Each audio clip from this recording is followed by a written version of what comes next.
So the first pose I'd like to start with is Sukhasana, easy pose, although potentially not very easy after 2 weeks of Christmas, but we'll give it a go. So we want to start by coming down to our mat, legs out in front of us to begin.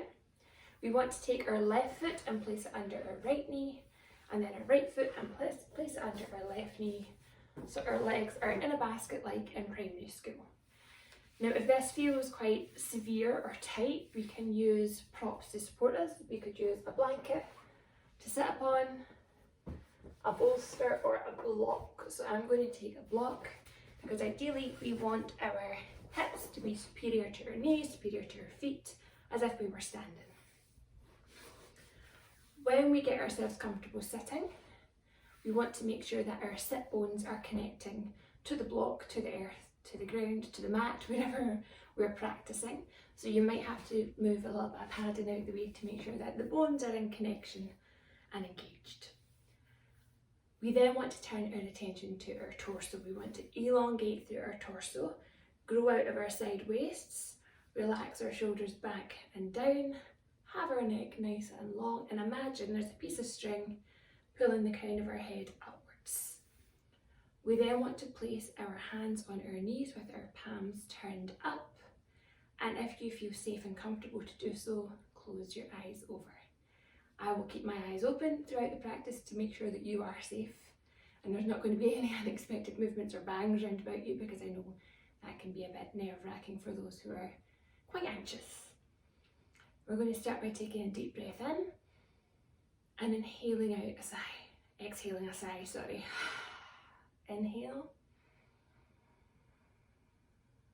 exhale, letting out a sigh, and one last time.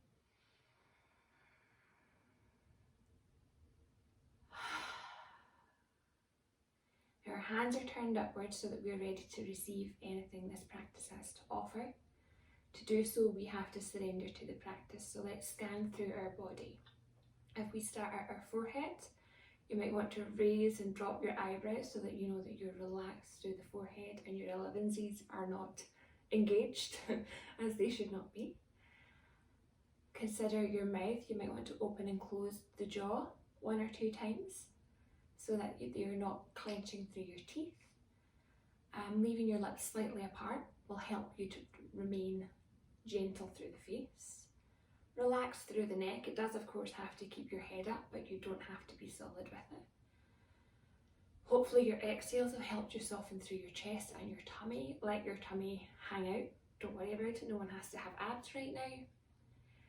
Whilst this position might be a little strenuous on the hips to start with, particularly if you've been quite still for the last couple of weeks, allow your hips, your pelvis, your thighs to relax into the mat.